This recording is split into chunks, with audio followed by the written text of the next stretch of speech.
bienvenue à cette émission spéciale sur le TER, le train express régional. Je suis sur un chantier et pour commencer, il va falloir prendre les équipements nécessaires. Bonjour. Merci.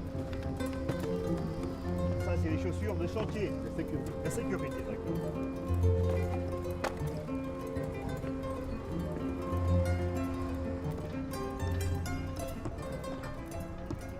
Alors, l'horizon se dessine pour le Sénégal.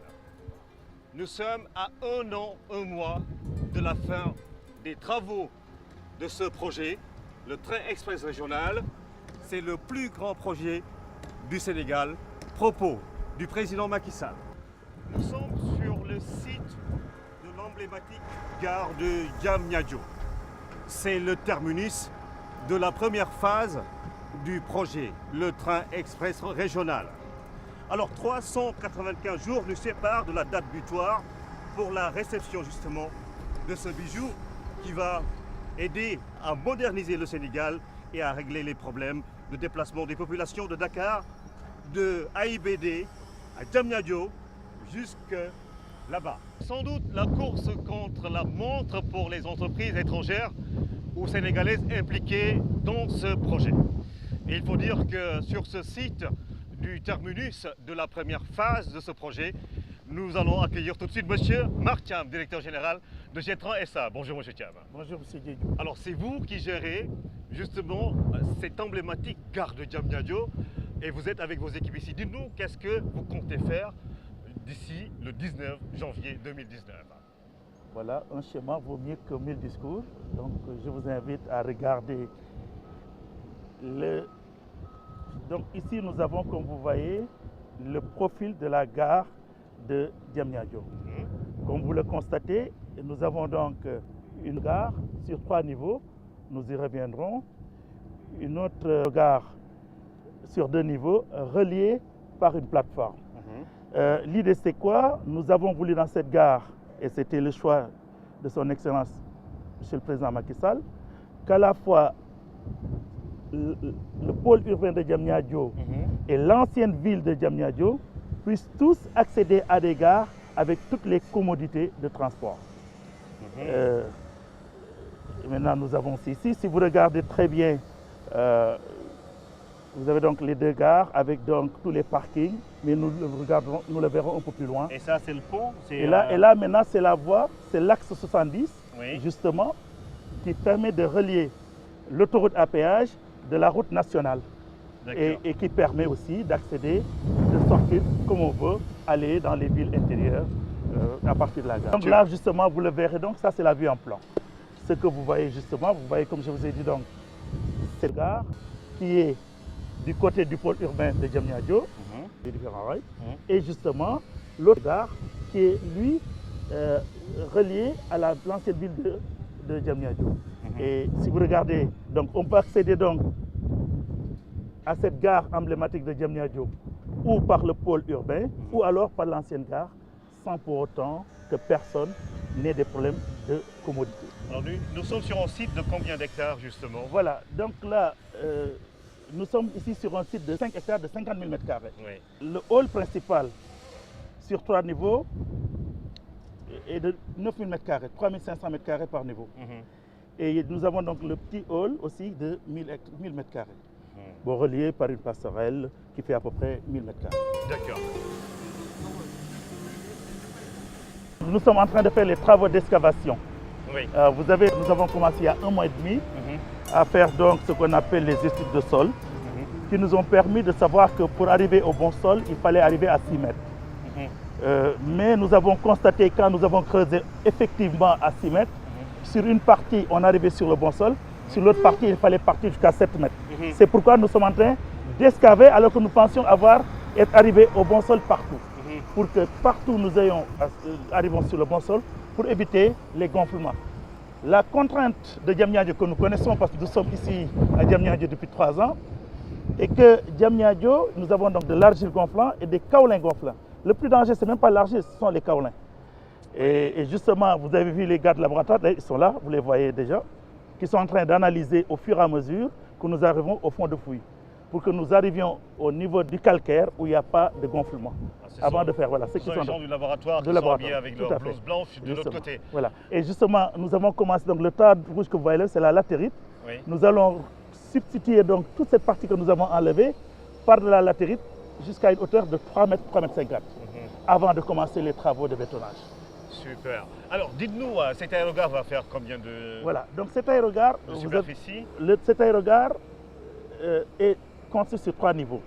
Nous avons un sous-sol et un rez-de-chaussée qui feront 3500 m² et une mezzanine qui fera 1000 m² pour l'aérogare qui est adossé au pôle urbain de Diamniadio. Oui. Nous avons donc, si vous voyez, Eiffage a commencé à faire donc les excavations pour les rails, oui. Pour le chemin de fer. Oui. De l'autre côté, nous aurons un autre aérogare un peu plus petit de 1000 m². Oui. Donc voilà, ce qui permet donc à la ville traditionnelle de Diamniadio, avec donc voilà, de pouvoir accéder directement sur les quais sans avoir, parce que n'oubliez pas que toutes ces routes seront supprimées. Oui. Nous avons l'axe 70 qui va surplomber les rails. Et donc c'est pourquoi le président avait souhaité que ce soit une seule gare et que tout le monde puisse y accéder avec toutes les commodités et qu'on évite que certaines se pensent plus considérées que d'autres. Oui, ça c'est important, c'est l'équité sociale comme voilà, on dit. C'est l'équité sociale du président de la République. Alors dites-nous, c'est quand même quelque chose d'assez sérieux. Est-ce que vous pensez être dans les délais puisque on est à 1 an, 1 mois justement du 19 janvier 2019 Monsieur Diédiou, si nous pensions un seul instant que nous n'arriverons pas à terme, nous nous engageons parce que nous aimons trop notre pays. Et vous avez l'emblème du Sénégal qui est témoin de vos propos. Voilà. Et donc, nous ne faisons aucun souci que nous finirons à temps. Alors, M. Thiam, vous dites que vous avez justement espoir de respecter les délais. Avec quels moyens? Mais voilà. Donc, nous avons espoir et nous sommes certains de respecter les délais pour la raison suivante. Nous avons mesuré à sa juste valeur les moyens qu'il faudrait pour faire ce projet. C'est la raison pour laquelle, bien que nous ayons Getran Industrie, où à Getran Industrie nous avons 5 centrales à béton qui fonctionnent, nous avons voulu sur ce chantier acheter une centrale qu'elle soit entièrement autonome de 60 m3/h. Au-delà de cela, nous avons acheté donc des pompes à béton que vous voyez là-bas, des camions toupies qui sont tout prêts pour faire le travail. Nous allons insérer 2 grues. Et vous avez dû voir donc les trous qui ont été faits pour les grues et des PPM, des grues mobiles, donc tout en tout cas pour mettre les moyens pour que le génie civil puisse être terminé au plus grand tard au mois de mars. Et pendant ce temps, pendant le temps que nous faisions donc tous ces travaux in situ, nous allons lancer toute la fabrication de la charpente et des travaux de finition. Pour que, aux alentours du mois de novembre, la gare puisse déjà prendre forme. Et nous pensons, 2 mois après, nous pourrons livrer notre gare. Alors c'est la centrale à béton. Alors, voilà, qui est en train d'être montée, comme vous constatez. Oui. Elle vient juste d'arriver. Oui. Voilà, c'est hier même que ça a été dépoté sur le chantier. Voilà. Alors justement, pour parler de l'emploi, combien de personnes travaillent sur ce chantier-là? Alors actuellement, au moment où je vous parle, si vous regardez, il y a 66 personnes qui travaillent sur ce chantier. Mais quand les centrales seront montées, les grues seront montées, nous aurons fini de faire la substitution et que nous commencerons les travaux de bétonnage, nous arriverons à un effectif de 350 à 400 emplois. Et si vous regardez bien, vous verrez très bien qu'il n'y a que des jeunes, il y a quelques gens un peu plus âgés d'une quarantaine d'années, mais la plupart sont des jeunes. Nous avons 300, 400 jeunes qui vont être employés sur ce projet. Pendant toute la durée du projet. Alors c'est bien des Sénégalais que nous voyons. En tout cas, merci Monsieur Marc Thiam pour avoir bien voulu répondre à nos questions pour cette émission spéciale sur le TER. Vous allez sans doute nous transporter dans le futur. Je vous donne rendez-vous dans 6 mois pour qu'on vienne voir la gare où est-ce qu'elle en est. Merci Monsieur Marc Thiam. Et puis on va sur une autre étape puisque vous le savez, c'est l'aérogare, mais également il y a d'autres sites qui sont concernés par ce train express régional. A tout de suite.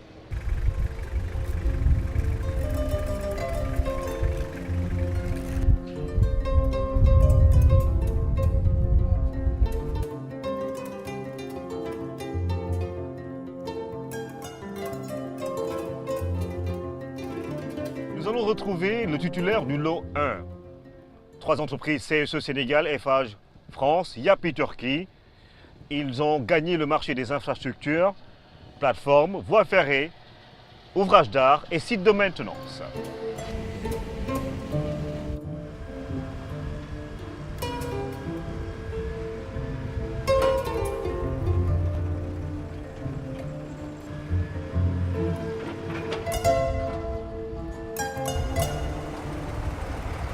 Nous sommes sur un autre site et je vais devoir changer de tenue. Bonjour. Merci madame. Merci et à bientôt. Alors c'est parti donc pour la deuxième étape de cette émission spéciale sur le train express régional et nous allons tout de suite retrouver notre invité, monsieur Étienne Thibault, qui va venir me rejoindre. Il est le chef du projet ici. Bonjour. À la base logistique de Eiffage. Bienvenue. Alors dites-nous, qu'est-ce qui se fait ici, monsieur Thibault? Alors ici vous êtes sur la base logistique ferroviaire du chantier TER.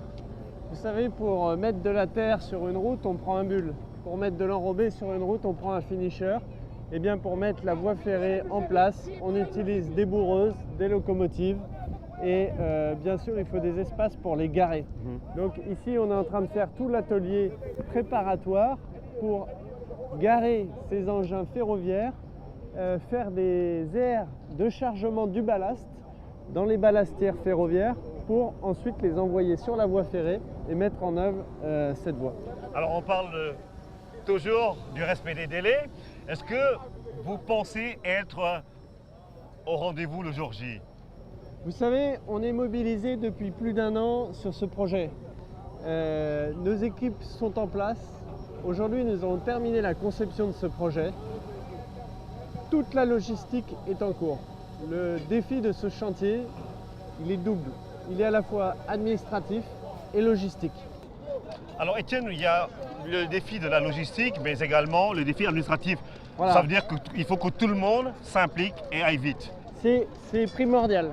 Nous, aujourd'hui, le défi logistique, il est maîtrisé pour la partie, on va dire, France-Sénégal. Toutes les commandes sont en cours, tout est quasiment terminé de commander. Maintenant, il y a les petits blocages qu'on connaît parfois sur le port, sur les douanes. Il y a des procédures, il faut les respecter. Ce qu'on demande, c'est que tout le monde soit derrière nous pour pouvoir nous faciliter cette partie administrative. Vous savez, les délais qui sont demandés sont extrêmement tendus, on le sait, mais si chacun pousse dans le même sens, on va les lever un à un et on va réaliser ce chantier comme on nous le demande. Alors quelle est la part des 3 parties, des 3 entreprises ou groupements dans ce projet-là? Alors, vous avez 3 entreprises, Eiffage, CSE et Yapi Merkezi. Je pense que CSE, c'est pas la peine de le présenter au Sénégal, le numéro 1 des travaux du BTP au Sénégal, Eiffage Sénégal et Yapi Merkezi qui est une entreprise turque reconnue sur le marché ferroviaire et qui fait plusieurs lignes sur le continent africain en ce moment. Vous en êtes où en matière de phasage, comme on dit dans vos termes?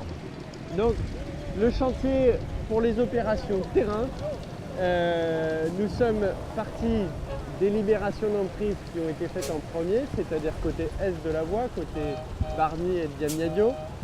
Cette zone-là, jusqu'à Rufisque, est composée d'argile gonflante. Vous savez que route, chaussée et argile, ça ne fait pas bon ménage. Donc nous sommes dans les opérations de purge quasiment totale de ces argiles. C'est quasiment 1 million de mètres cubes d'argile qu'il faut remplacer par de la latérite. Voilà. Donc je dirais que ça, c'est pour la première tranche. Côté Dakar, nous avons démarré le démantèlement de la voie métrique existante, qui est un prérequis pour pouvoir bien sûr enchaîner les travaux de terrassement. Vous savez que dans Dakar, l'emprise est beaucoup plus restreinte que côté Bargny et Diamniadio. Donc les phasages nous imposent en premier lieu de démonter les voies existantes et de basculer l'ensemble du trafic ferroviaire sur une unique voie.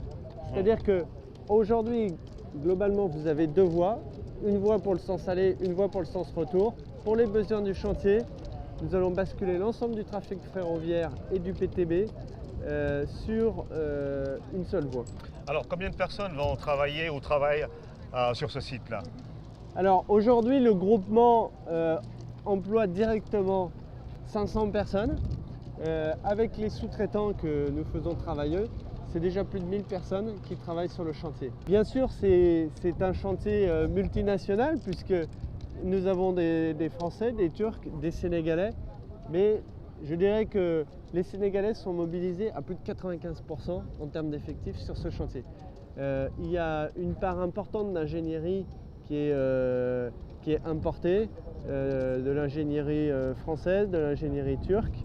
Mais je peux vous assurer que la partie sénégalaise n'est pas en reste et on a dans nos équipes d'ingénierie des jeunes Sénégalais ou des Sénégalais plus expérimentés qui participent également à la préparation et à la planification de ce chantier. Alors c'est donc le trio gagnant sur cette base logistique. C'est la deuxième étape de notre petite trajectoire vers l'horizon 2019. Merci Étienne Thibault. Merci beaucoup de nous à avoir vous. accordé Ce serait toujours le cette bienvenu. interview. Et puis on se donne rendez-vous un peu plus tard dans l'année 2018, avant 2019.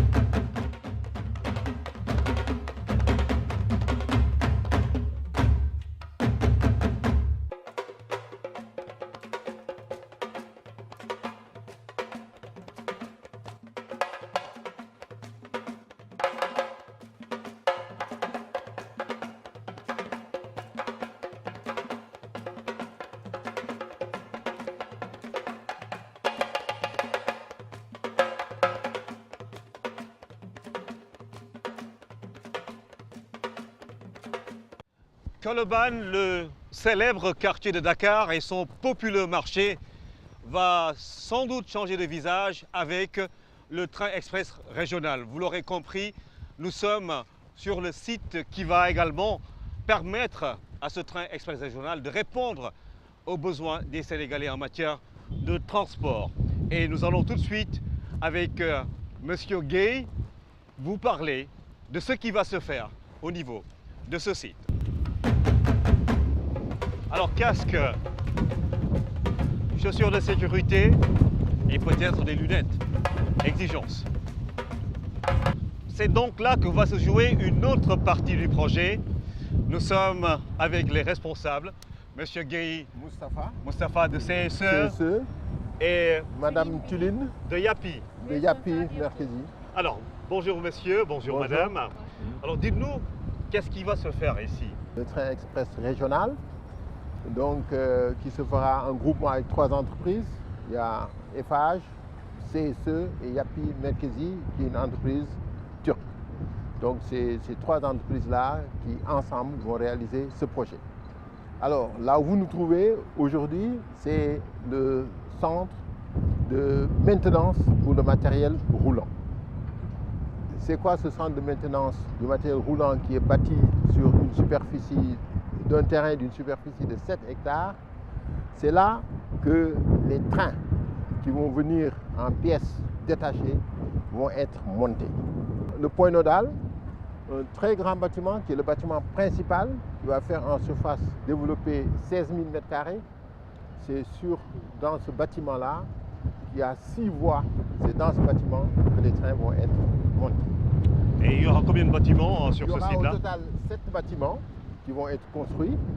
Donc divers bâtiments pour l'entretien, pour le stockage, parce qu'il y aura beaucoup de pièces détachées qu'il faudra avoir en stock, parce que le train, il faut qu'il roule, il ne faut pas qu'il s'arrête, donc il faut sécuriser le stock de pièces. Donc d'où l'importance de ces bâtiments-là. Il y aura aussi des bâtiments d'entretien, de lavage. C'est donc le point nodal, comme vous le dites. Ouais. Ça veut dire que vous devez arriver, comme on le dit, à la gare avant tout les autres, Tout à fait. avant tout le monde. Tout à fait. Est-ce que les délais favorisent Tout à justement fait. cet objectif? Les délais favorisent, compte tenu de tous les moyens développés pour réaliser les travaux dans ces délais-là. Vous l'avez bien dit, c'est le centre nodal.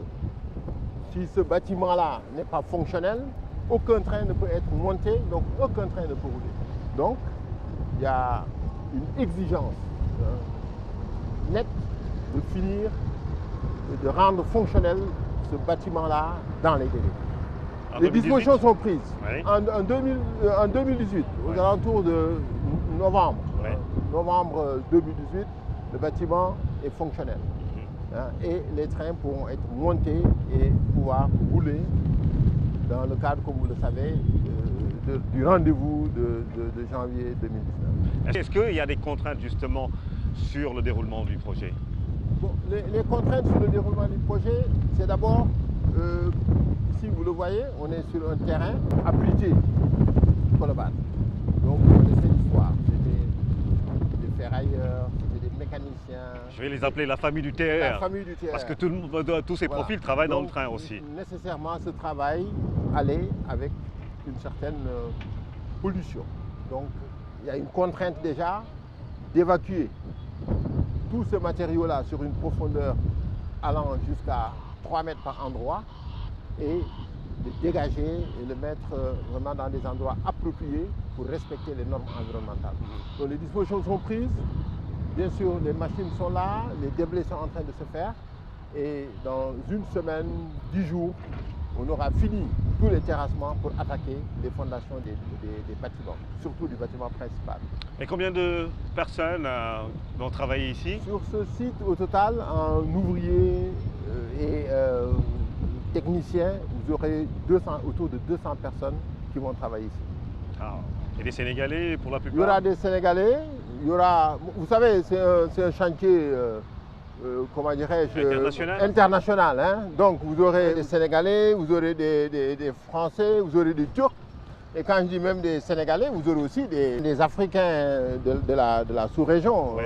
ouest africaine. Oui. Parce que n'oubliez pas que CSE quand même travaille aussi beaucoup dans la sous-région. Oui. Et que donc c'est une famille multinationale déjà CSE. Voyez, donc il y aura nécessairement plusieurs nationalités qui vont travailler sur ce projet. Alors c'est le site de maintenance pour le TER. Et il faut juste rappeler que nous sommes au cœur de l'ancienne famille du train. Le train bleu, c'est ici, Colobane.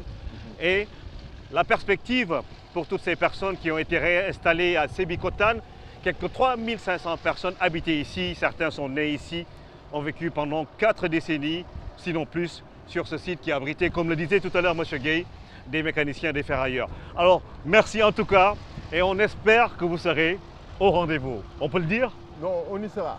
Merci, Vous M. pouvez compter Gay. sur nous. Merci, M. Gay. Merci beaucoup. Merci Madame également, Yapi, Philippe. et à bientôt. Vous pouvez venir avec moi, je vais vous guider vers Merci. le point de départ. C'est de l'autre côté, la gare de Dakar.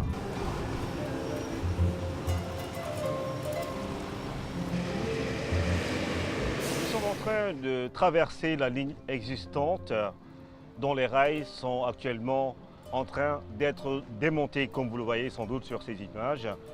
Et cela afin de laisser la place à la nouvelle plateforme, les rails du train express régional TER.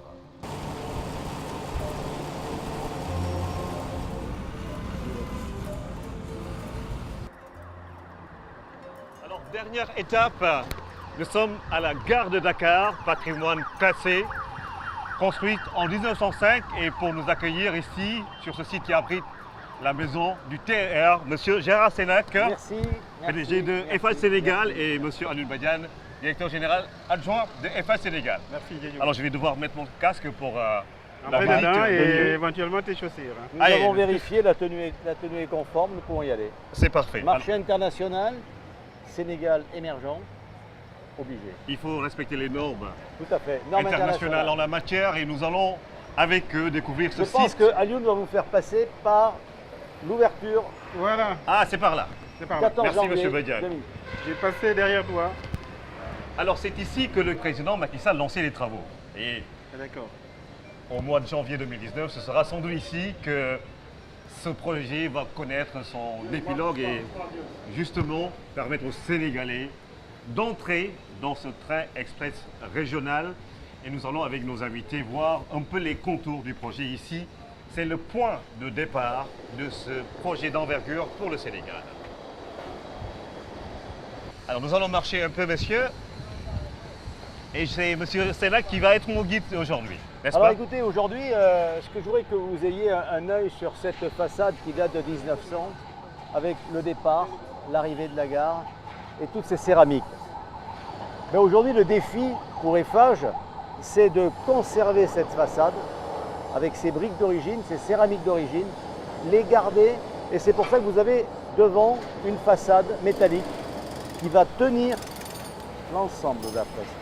Alors bien sûr, il y a quelques céramiques qui vont être reprises, qui vont être réparées, mais là aussi, nous allons reprendre de l'argile du Sénégal, des Sénégalais qui vont préparer cette argile, et ensuite un vieux four qui est aux Almadies, et c'est Céramique Almadies qui va nous aider à restaurer cette belle façade. Je rappelle simplement qu'Eiffage est qualifié en la matière, en matière de réflexion, de restauration de certains sites, comme celui-ci qui a abrité 2 biennales de Dakar.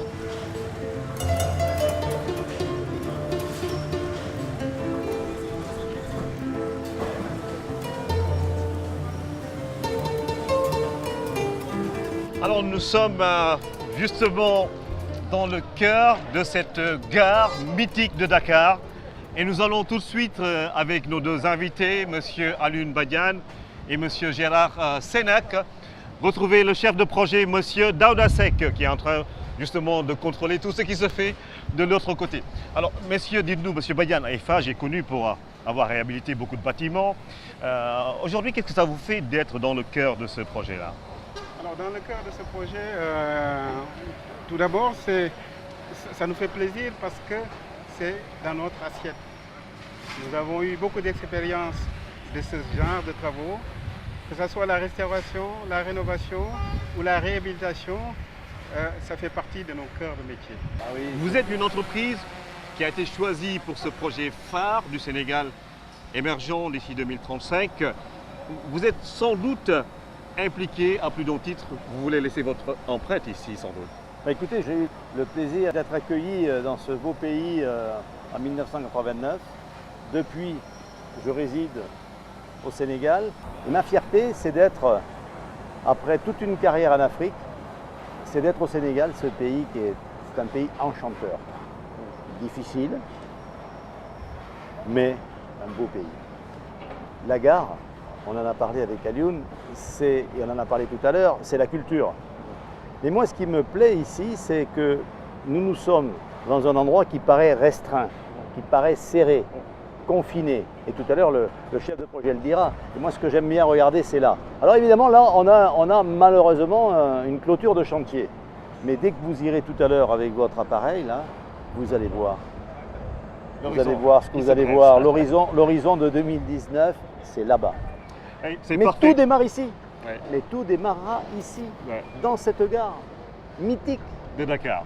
Alors, c'est 115 000 personnes qui seront transportées par jour par le train express régional. Et nous sommes avec le chef de projet, M. Daouda Seck. Est-ce que cette gare, avec sa configuration actuelle, peut contenir tout ce monde-là? Effectivement, comme l'a rappelé M. Sénac et M. Badiane, la gare de Dakar est le point focal du TER. Tout commence par là et tout revient ici. Donc, avec le flux voyageurs prévu dans le cadre du TER, une réhabilitation du bâtiment historique, plus l'extension souhaitée par les autorités compétentes, permettront effectivement d'absorber ce trafic, de servir aussi une qualité d'échange commercial équivalent à ce qu'on voit dans les pays développés. Donc, Il y aura quoi et quoi ici sur la gare? Au niveau du bâtiment historique, vous aurez, c'est un bâtiment qui fait environ 2000 m² avec 200 m² de commerce. Et l'extension qui est en étude actuellement chez nous fait 850 m² avec 250 m² de commerce. Donc vous voyez que les espaces commerciaux ont été légèrement augmentés, ceci pour permettre aux flux voyageurs d'être dans un confinement assez agréable. Ça sera assez convivial. Oui. Et M. Sénèque, vous le disiez tout à l'heure, c'est un projet qui implique également l'expertise sénégalaise en la matière. Quelles sont les personnes ressources que vous utilisez ici? Écoutez, moi j'ai la chance d'avoir un personnel à 99% sénégalais.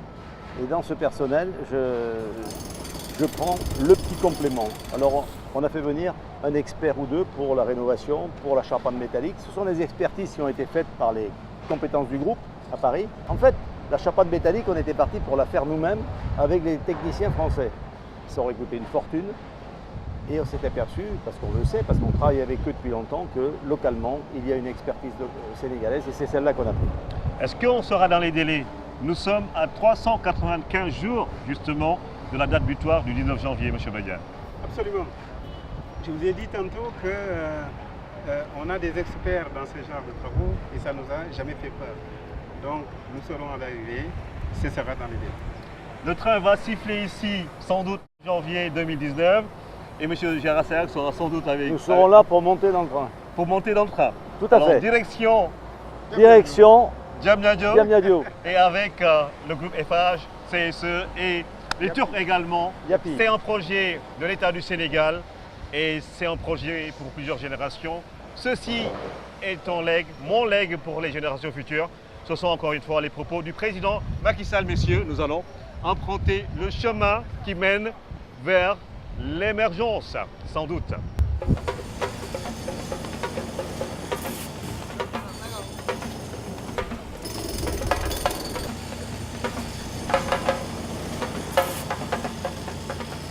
Alors nous sommes au bout de notre périple sur le trajet du train express régional et c'est le moment pour nous d'entrer dans le vif du sujet avec nos différents invités. Moutagassi, bonsoir. Bonsoir Ibrahima. Vous êtes l'agence à qui l'État du Sénégal a confié ses travaux du TER. Et je rappelle que c'était sur ce site qu'en décembre 2016, le président Macky Sall lançait ce projet d'envergure pour le Sénégal. Parfaitement. Je rappelle que ce projet, lancé le 14 décembre 2016 ici même, est rentré dans sa phase active depuis le 8 août 2017. C'est un projet complexe qui a nécessité un temps énorme et de manière très fouillée vers des études complexes. Les études sont bouclées à 100%, les travaux ont démarré, les emprises sont libérées quasiment sur une portion à peu près de 65% du tracé et nous avons défini 2 fronts pour pouvoir livrer le chantier le 14 janvier 2019. Nous avons vu tout ça ce matin. Je vais pouvoir enlever mon casque puisque maintenant nous sommes dans un autre temps, celui de l'action. Et nous allons, avec Moutaga, rejoindre nos autres invités. Messieurs, bonsoir. Monsieur Abdoulaye Dia, secrétaire général de la Sénélec, Abdou Karim Sall, directeur général de la RTP, bonsoir. Et monsieur Aboubakar Sedef Bey, directeur général du port. Alors messieurs, bienvenue sur ce plateau spécial. Vous êtes dans le décor naturel de ce projet et vous êtes les partenaires stratégiques justement pour la réalisation de ce projet d'envergure pour l'État du Sénégal. Alors, nous allons commencer par le port autonome. Comment vous allez vous prendre pour satisfaire aux besoins des prestataires de ce projet? Premier maillon de la chaîne logistique qui comprend bien entendu la douane, les transitaires, les transporteurs, les concessionnaires bien sûr. Pour les conteneurs, nous avons un partenaire stratégique à travers DP World. Et toutes les conditions sont réunies aujourd'hui pour accueillir cet important matériel, ce gros volume qui va venir au port. Et nous sommes tout à fait prêts. Et nous allons fonctionner à feu continu. 3000 conteneurs sont attendus, c'est 10 000 tonnes de rails et 2 millions de litres de carburant. Et tout ça sera géré de façon très, très efficace. Nous allons voir avec les autres partenaires de ce projet, notamment la Sénélec, puisque c'est un train électrique, bimodal, qui peut également marcher avec le diesel.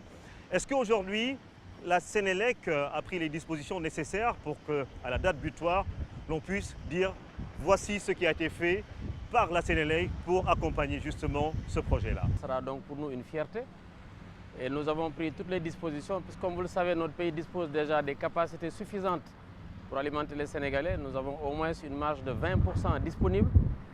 Et dans l'avenir, des centrales électriques vont rejoindre le parc. Donc il n'y a pas de souci à se faire pour la quantité. Ensuite, ce projet sera sécurisé en alimentation parce qu'il sera approvisionné par deux sources différentes. D'abord le poste haute tension de Cap des Biches, qui est un poste nouveau, très moderne, blindé, et également le poste haute tension de Mbao. À partir de ces deux sources, le système sera alimenté, donc en plus du diesel qui sera sur le train. Mais notre souhait, c'est qu'il marche entièrement à l'électricité. Et vous avez les capacités de production nécessaires justement pour ça? Absolument. Nous aurons à cette date-là, nous aurons presque près de 1000 MW dans notre territoire. Et comme je l'ai dit tout à l'heure, nous avons au moins 20% de marge disponible. Et donc, ce qui est important pour nous, c'est d'assurer la sécurité d'approvisionnement de la station. Ce sera fait parce qu'en haute tension, c'est la haute disponibilité. Les perturbations sont très rares et c'est deux sources parallèles qui vont approvisionner la station du TER. L'électricité, mais également la logistique avec le port autonome. Mais nous sommes dans un projet moderne, innovant. C'est une première au Sénégal. La RTP est-elle dans les dispositions pour que justement la libération des bandes de fréquences puisse se faire dans le cadre justement de ce projet TER? Monsieur Abdoul Karim Sall. Merci. Au titre de l'article 70 du Code des télécommunications, le spectre de fréquences radioélectriques appartient au domaine public de l'État. C'est l'État qui a confié la gestion, la planification, l'attribution, l'assignation et le contrôle de ces fréquences à la RTP.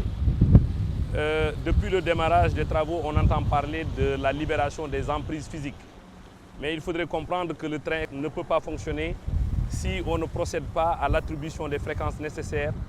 Il faudrait comprendre que l'Union internationale des télécommunications a normalisé une bande de fréquences destinée au GSM-R, c'est-à-dire à la navigation ferroviaire. C'est la raison pour laquelle cette bande qui démarre de 876 mégas à 880 mégas est normalisée pour les pays concernant la région 1, c'est-à-dire l'Europe et l'Afrique. Donc cette bande, c'est une bande qui est utilisée pour la navigation ferroviaire. Malheureusement, au Sénégal, cette bande n'est pas libre. Il va falloir, au même titre qu'on dégage les emprises, que nous puissions faire des aménagements nécessaires pour que cette bande-là soit disponible pour le TER. C'est-à-dire, c'est la bande 876, 880 pour ce qui concerne les communications train-sol, la bande 921, 925 pour les communications sol-train. Nous pouvons procéder à un aménagement de fréquences avec des conditions bien précises et nous sommes en train de travailler depuis le début pour rendre cette bande de fréquences-là disponible. Alors, nous avons espoir que ça va se réaliser d'ici là. Alors, Moutagassi, ce sont vos partenaires hein, de tous les jours dans ce projet-là. On parle beaucoup de la libération des emprises, la Sénélec, la RTP. Est-ce qu'à votre niveau, on peut penser que cette question sera dépassée d'ici les mois à venir? Des efforts importants ont été faits à hauteur de 60 à 65% du linéaire existant. Pour démarrer le projet, tenir les délais, nous avons défini un ordonnancement de planification sur deux fronts. Il y aura un front avec les titulaires des marchés qui partiraient de la gare de Dakar ici et aller vers Diamniadio. À date, nous avons 7,5 km de linéaire disponible et qui permettra donc de pouvoir permettre l'exécution des travaux dans les terrassements et les excavations du projet. Le deuxième front partirait de Diamniadio vers Bargny et jusqu'à Mbao.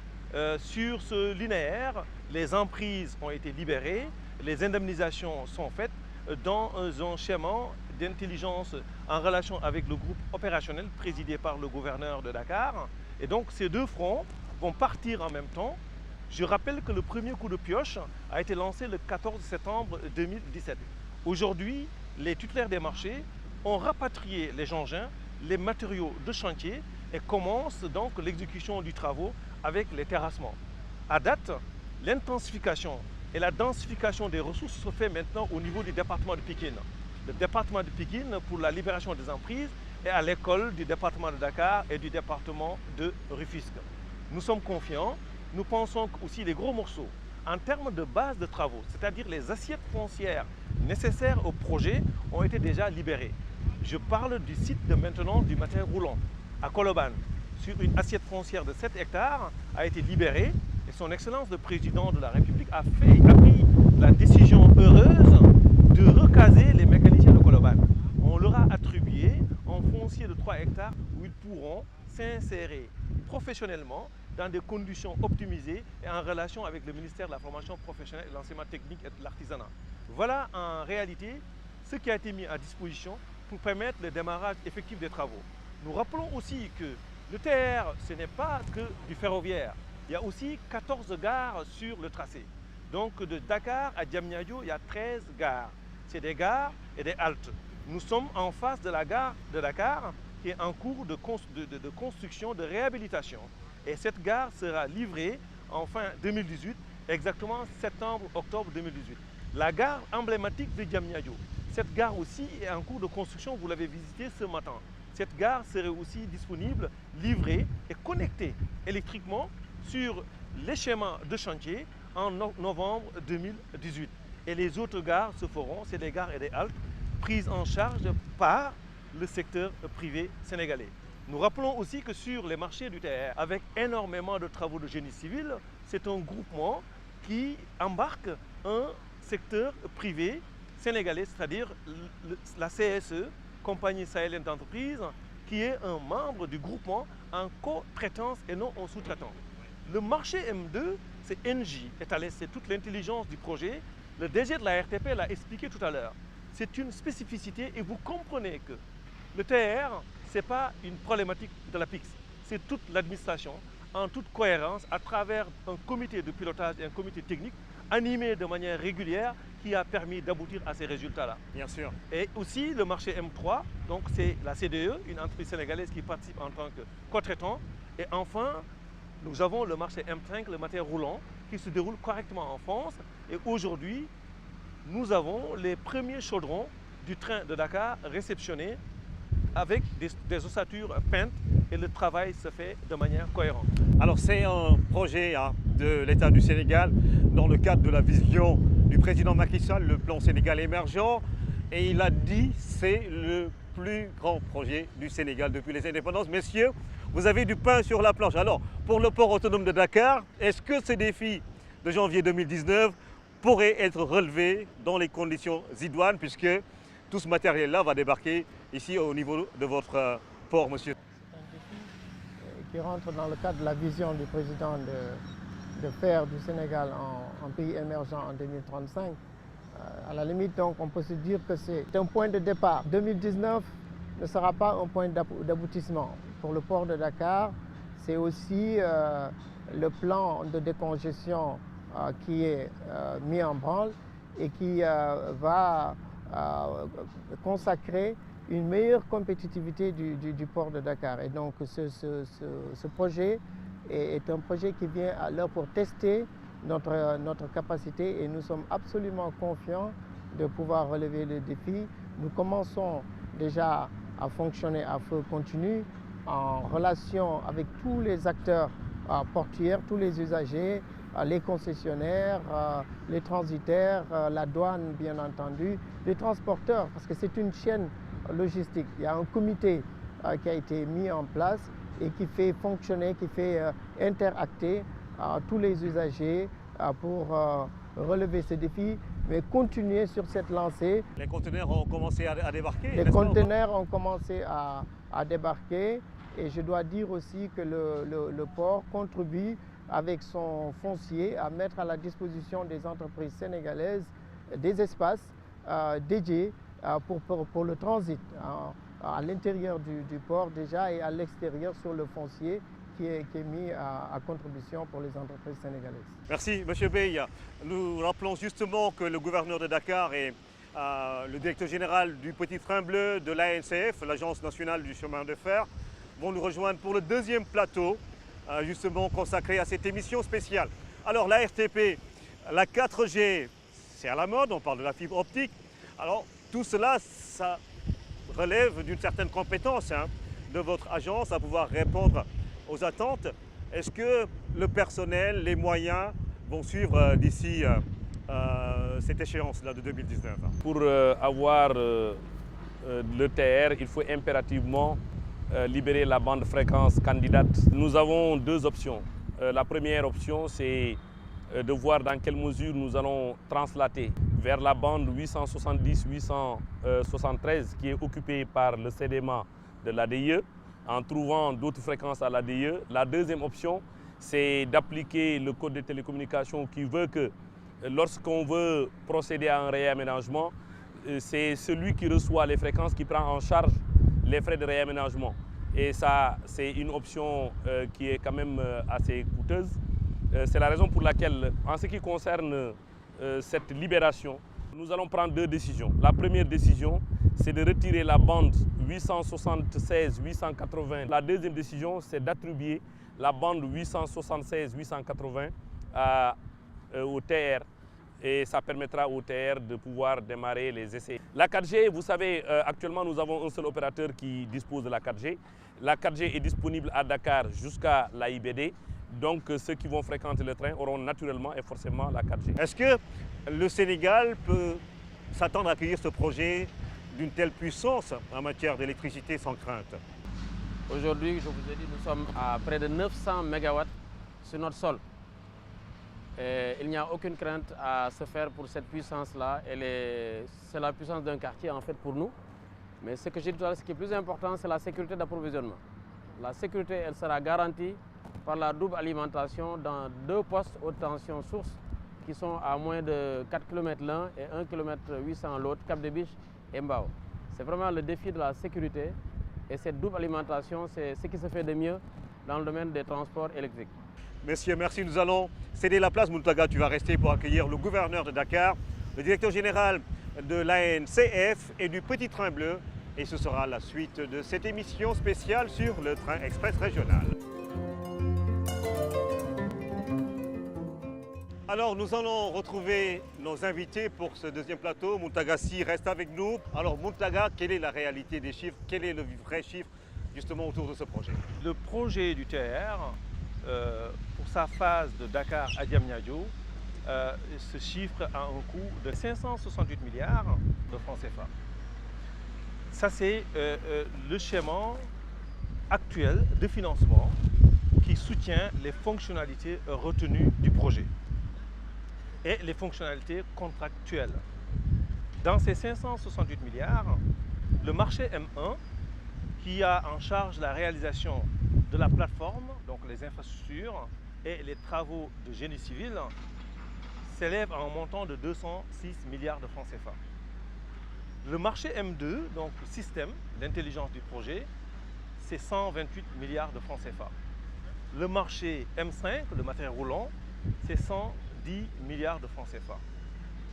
Le marché M5, matériel roulant, est financé pour 110 milliards de francs CFA. Le reste, c'est pour les libérations d'emprise, l'accompagnement social, les études et les bureaux de conseil. C'est les 568 milliards. Il a été question au tout début du projet, dans les premières options du projet, le chiffre de 1200 milliards. C'est de l'ordre de 1198 milliards. C'est des chiffres, des estimations qui datent de 2014. Les 1198 milliards portaient sur une ambition de 4 voies circulables. On avait envisagé les 2 voies standards et les 2 voies fret. Donc il y avait une 3e ou 2e voie fret, donc une 4e voie circulable sur les premières hypothèses du projet. 1. Il avait aussi envisagé la gare emblématique de Diamniadio, qui devait être une gare qui allait enfourcher ou enjamber tout l'espace entre l'université Amadou Mahtar Mbow et le centre international de conférence d'Abdou Diouf à Diamniadio, avec une passerelle d'une largeur de 100 mètres qui permettrait aux étudiants de quitter les amphithéâtres et de se rendre aussi au centre international de conférence d'Abdou Diouf à Diamniadio et le centre d'exposition. Une gare qui enfourcherait les 4 voies de l'autoroute à péage. On a une autoroute à péage 2 fois 2 voies qui enfourcherait aussi les 4 voies circulables des premières hypothèses du projet. Était une gare qui s'inscrivait dans une réplique de la gare de Montpellier. C'était un coût énorme. Ça, c'est le deuxième aspect.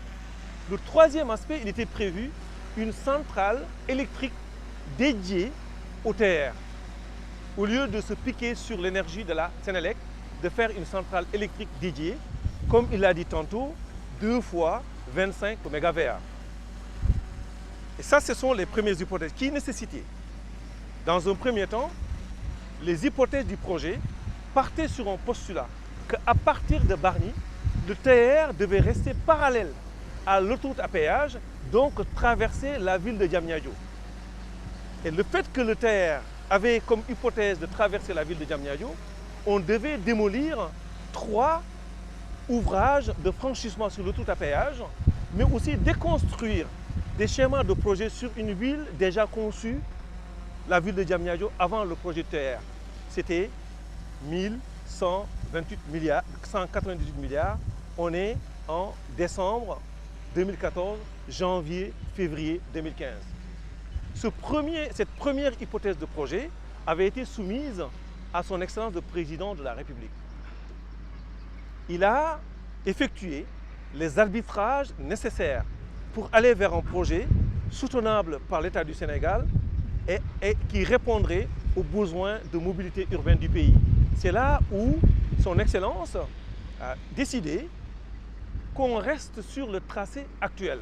C'est pourquoi aujourd'hui, le TER reste sur la section courante du ferroviaire actuel. Son Excellence a décidé parce qu'il a une vision plus large sur son objectif et son ambition sur l'installation et l'énergie électrique sénégalaise. Son Excellence le Président Macky Sall, en 2014, il savait qu'en 2017, que la Sénélec allait faire des bons énormes en matière de disponibilité d'énergie. Il a demandé que lui, il croit à son gouvernement. Il est sûr que la Sénélec sera au rendez-vous. On a supprimé la centrale électrique qui était dédiée au projet. Parce qu'en 2014, on n'avait pas une vision claire sur la qualité et la fiabilité de l'énergie électrique.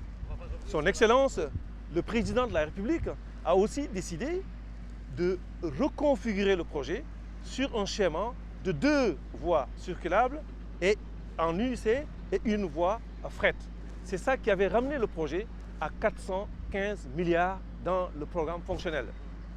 Après, chemin faisant, il a décidé, pour les libérations d'emprise, de prévoir l'entraxe d'emprise de 4 voies. On aura 2 voies circulables pour l'UIC, une voie pour le fret et une voie réservée du fret pour aller vers des options d'évolution des ouvrages de franchissement. C'est ça qui a permis d'agrandir les ouvrages de franchissement et aller donc de 415 milliards à 568 milliards. Définitivement, le projet du TER, dans ses dispositions contractuelles, répondant aux fonctionnalités actuelles, c'est 568 milliards. Je ne dis pas que le débat est clos, mais il a le mérite d'être clair ce soir. Merci en tout cas Moutaga pour ces précisions. Monsieur le gouverneur, il a parlé des emprises. Comment cette opération a été réalisée, selon quel barème et comment vous vous êtes pris avec ces populations qui étaient sur le tracé? Sur le plan social, nous avons mis en œuvre un plan d'action pour la réinstallation et qui a été validé par le gouvernement. Nous n'avons inventé rien de neuf, nous sommes partis sur l'existant, à partir de ce qui a été fait sur l'autoroute à péage déjà. Et donc, à partir de ce plan de réinstallation, nous avons communiqué avec les populations sur l'itinéraire qui a été fixé définitivement, comme l'a dit tout à l'heure le DG de l'APEX, à partir du tracé actuel des rails. Et donc, il fallait déterminer l'emprise qui est stabilisée. Et une fois donc, le recensement fait par la commission départementale de recensement des impasses, présidée par les préfets, je dois les féliciter pour la diligence apportée à l'exécution du travail. Donc, nous avons bâti toute une stratégie de mobilisation sociale, d'information des populations impactées par le projet, mais surtout, nous avons déconcentré les bureaux d'accueil et d'orientation. Il y a eu un bureau à Pikine, un bureau à Rufisque et un bureau à Dakar pour aller simultanément vers les personnes affectées. Et donc, éviter au maximum les grands déplacements. Une fois que ce schéma a été stabilisé, le recensement contradictoire effectué avec les populations, puisqu'il y a des places d'affaires, vous avez des maisons qui sont impactées, vous avez des marchés qui sont impactés. Mais quelle que soit la catégorie, nous avons fait le recensement de façon contradictoire et les nombres de pièces par maison ont été justement enregistrés. Le statut foncier, si c'est un titre foncier, si c'est un bail, ou alors si c'est une occupation à titre coutumier, tout cela, nous avons fait ce travail nécessaire avec une ONG facilitatrice. Et une fois tout cela stabilisé, vous avez les bureaux, ce qu'on appelle aujourd'hui les maisons TR, qui servent d'accueil, d'orientation, de conseil, mais également de consultation des barèmes. Oui. Alors, sur la question des barèmes, ça s'est passé comment? Les populations sont jugées à partir justement du titre foncier du bail ou comment vous vous êtes pris sur cette question-là? Alors, sur le barème, nous avons fait des études multicritères qui convergent vers la détermination d'un prix moyen. S'il s'agit d'un titre foncier, concrètement, dans la zone de Dakar Plateau, où nous sommes actuellement, nous avons l'ensemble des transactions immobilières basées sur 2016 que le bureau de Dakar Plateau a eu à donner. Donc, c'est des chiffres précis qui collent aux réalités du marché de l'immobilier à Dakar. Et sur cette base, nous avons calculé le prix du revient du mètre carré. Et c'est cela que nous avons appliqué concernant Dakar Plateau. Vous avez le même schéma que nous avons appliqué sur Anne, sur Pikine, sur Rufisque. Partout, c'est le même schéma avec les mêmes déterminations. Évidemment, le prix du mètre carré n'est pas le même à Dakar que celui de Rufisque. Et c'est pourquoi, parfois, certaines populations comprennent difficilement peut-être le barème des prix appliqués. Mais c'est une raison de justice parce que, comme vous le savez bien, le prix du mètre carré à Dakar, il est beaucoup plus coûteux que celui de Pikine. Les responsables de la Sénélec et de la RTP ont parlé de ces emprises. Dans la perspective justement des chantiers en cours, est-ce que ces emprises-là pourront être libérées pour oui, s'agissant de la libération des emprises, nous avons deux catégories. D'abord, l'emprise sur le terre. Je crois que sur cela, il n'y a aucun problème parce que ce sont des populations qui sont venues s'installer. Mais malgré tout, nous avons prévu un programme d'accompagnement social. Même pour les places d'affaires qui étaient installées dans l'emprise de la voie ferroviaire, ces places d'affaires sont indemnisées. Vous voyez, vous avez cela sur tout le trajet. Alors même, parfois, c'était des locations. Le prix de la location a été déterminé, calculé et indemnisé. Il y a même un appui pour le départ qui est aujourd'hui résumé dans ce document-là. Donc le guide du déplacé du TR. Le guide du déplacé, tout ce qu'il faut savoir, même s'ils sont dans l'illégalité, vous gérez tout ça. Absolument, et ils sont indemnisés. Merci monsieur le gouverneur Mohamed Fall, gouverneur de Dakar. Abdoulaye Lo, quelles sont les dispositions que vous prenez au niveau de votre agence pour que ce train dépasse peut-être même les ambitions du Sénégal en matière de transport ferroviaire? Sur instruction de monsieur le président de la République, nous sommes en train de discuter avec beaucoup de partenaires potentiels pour que le train puisse aller jusqu'à Mbour et de l'autre côté aller jusqu'à Thiès. Donc l'ambition, c'est vraiment d'aller au-delà de l'AIBD, aller jusqu'à Mbour, qui est une zone touristique et de destination aussi des passagers qui vont descendre à l'aéroport international. Mais aussi savoir que Thiès, c'est la banlieue de Dakar maintenant. Donc, si on arrive à faire ce train qui continue jusqu'à Thiès, comme le train de Rabat, Casablanca, comme toutes les villes, grandes villes. C'est une nouvelle expérience pour votre agence. C'est un train que le Sénégal n'a jamais connu. Qu'est-ce que ça apporte à votre personnel en matière d'expertise et d'expérience? Ça va être une grande expérience pour nous, un grand retour d'expérience que nous comptons alors capitaliser pour le Sénégal de demain, le chemin de fer du demain. Alors le petit train de banlieue, c'était ici, hein, son point de départ, mais également les arrivées.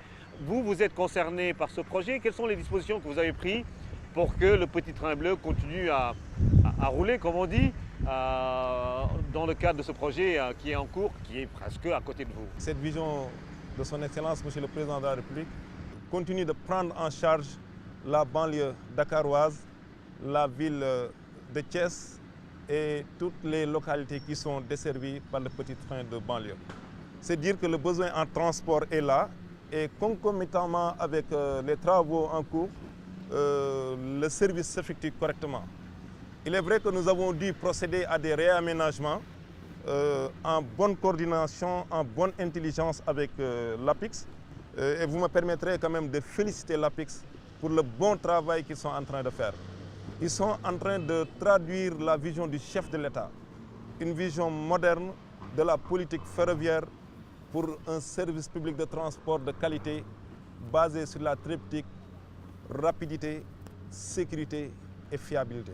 Parce que j'ai vu tout à l'heure dans la visite que vous avez aménagé une nouvelle gare à Colobane. C'est ça que je disais tout à l'heure, c'est par la bonne symbiose qu'on en est arrivé à ce redéploiement. Parce qu'effectivement, on ne peut pas assurer un service dans un endroit où il y a des travaux d'une telle envergure. Donc, qu'est-ce qu'il y a lieu de faire? Le président a instruit à ses généraux du ferroviaire, je veux nommer l'ANCF, je veux nommer l'APIX, je veux nommer les structures telles la Sénélec, le port qui était là, de travailler ensemble, et c'est dans une atmosphère patriotique, dans une atmosphère intelligente que nous travaillons pour à chaque fois lever certains obstacles, procéder à des aménagements. Nous étions, il fut un temps ici à la Grande Gare de Dakar. Pour des raisons évidentes, nous avons dû déménager à Sirnos pour les travaux du TER, qui est un projet présidentiel, un projet qui doit porter le développement du Sénégal. Naturellement, on s'est redéployé à Colobane. Merci, monsieur Silla Moutaga, on parle de 10 000 emplois. Vous voulez aller vite, combien de kilomètres de rails seront implantés ici, là? Et ce sera sans doute le dernier mot pour cette émission spéciale. Le livrable du 14 janvier 2019 porte sur la plateforme ferroviaire des 2 voies UIC de Dakar à Diamniadio. On parle d'un linéaire de 36 km. Ce linéaire de 36 km aussi sera adossé à la voie fret. Ces 2 voies, au niveau de l'UIC, c'est-à-dire en fait du TR, il y aura aussi l'ensemble des caténaires électriques. Les 2 voies seront électrifiées. Et nous aurons au 14 janvier 2019 3 rames sur une commande de 15. Chaque rame aura 4 voitures qui seront disponibles, les 3, pour pouvoir démarrer la circulation. Nous aurons aussi l'ensemble des infrastructures qui seront disponibles et prêtes pour l'exploitation, le site de maintenance du matériel roulant, le site de maintenance des infrastructures, la gare de Dakar, la gare de Rufisque, la gare emblématique de Diamniadio, et l'ensemble des rétablissements supérieurs, c'est-à-dire les ouvrages de franchissement pour permettre un fonctionnement optimum. Le défi est lancé, le marché a pris ses formes effectives sur le terrain. L'enjeu majeur pour les administrations, c'est de permettre à ces équipements, ces matériaux, d'être disponibles pour les titulaires des marchés, que les verrous administratifs soient faits sauter à temps pour qu'on puisse livrer le chantier, parce que les bonnes bases sont là. La perspective est heureuse et nous pensons que nous continuerons le suivi, et le compte à rebours pour la livraison du 14 janvier 2019 démarre ce matin. 54 semaines donc nous séparent de cette date butoir, 54 semaines plus 2 ou 3 semaines supplémentaires. Et le président Macky Sall sera sans doute ici pour réceptionner le train express régional. Et vous avez sans doute compris à travers cette émission spéciale pourquoi et comment il disait que c'est le plus grand projet du Sénégal. Il y a de l'infrastructure, de l'énergie, mais également les télécommunications. Nous avons vu avec la Sénélec, la RTP. Il y a un fort impact social, le gouverneur en a parlé. Il y a du capital humain. Il y a du capital humain pour des projets dans le futur.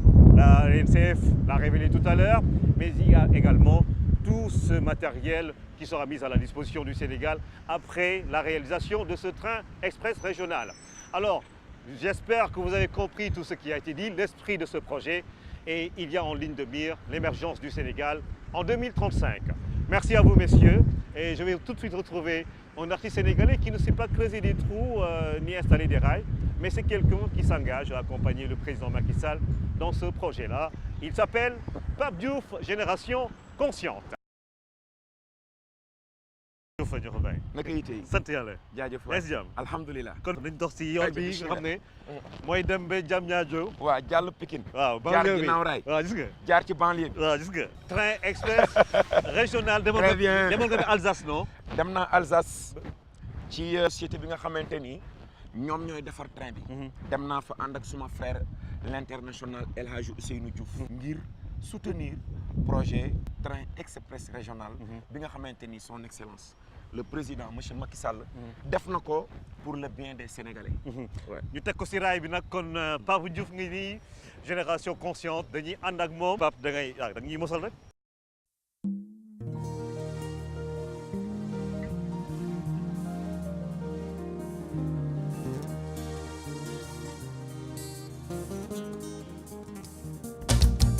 Président Macky yaa ñu digoon un Sénégal émergent jaaraama yow teg ñu ci yoonu émergence.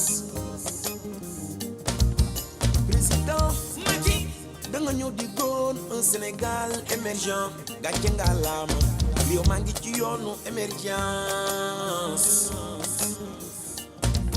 Autorail bi nga tàmbali moo gën a neex di yow président. Sénégal émergent carte la ñu ne yaa tel bi as bi ndax Sénégal bi foog nañ ne dootuñu ma sëyee autorail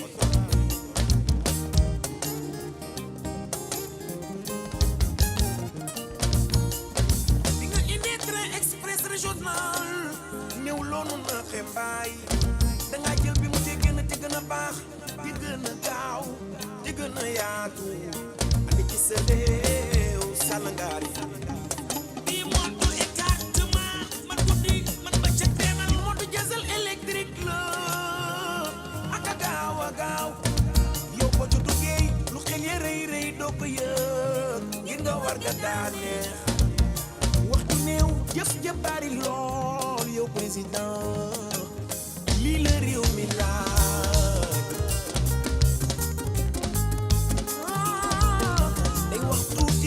yëf lu bari lool sàll ngaar gi man nga njiitu réew dàkkaleen jël bu ñu dootul miin sàll ngaar gi sama président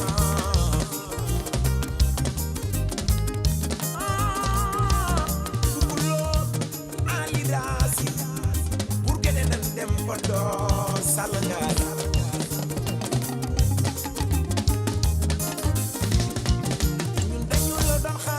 ba tey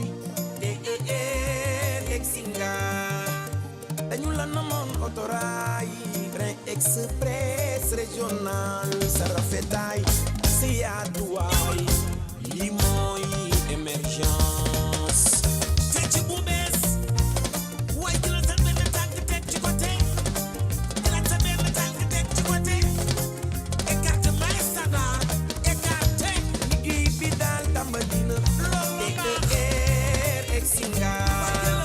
dañu la namoon autorail train express régional autorail bu jubee gare day corne lii mooy émergence jëlal sa benn tànk teg ci côté jëlal sa benn tànk teg ci côté bii moo du écartement et standard écarté autorail bu jubee gare day corne aéroport baa nga jëm ñaar dëkk bi ma jëm dafa sori yombal ma ko autorail bu jubee gare day corne lii mooy émergence fecc bu bees yëkkatil sa loxo bii motu la way ma ne guddi ma ne ba ca carte alhamdulillah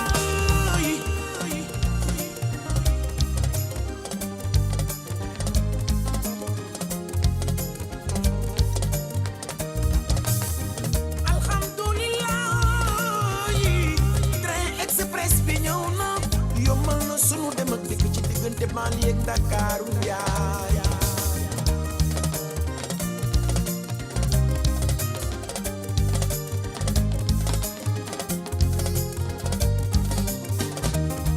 yow mi liggéey te bañ a tardé maa ngay tukki bañ a guddee jëlal autorail yi moo gën a gaaw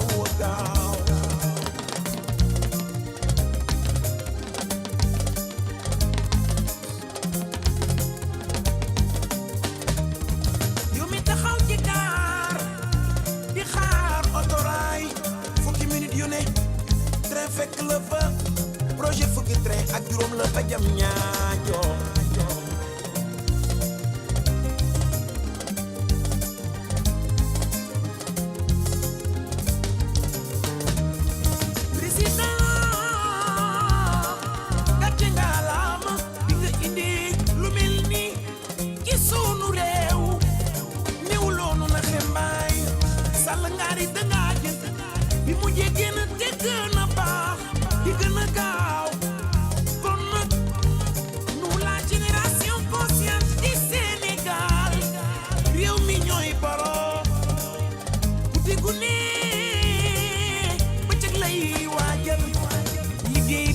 Tambalina TER Exinga dañu la namoon otoraay yi TER Exinga saxaar bu jibee gaar day korne lii mooy émergence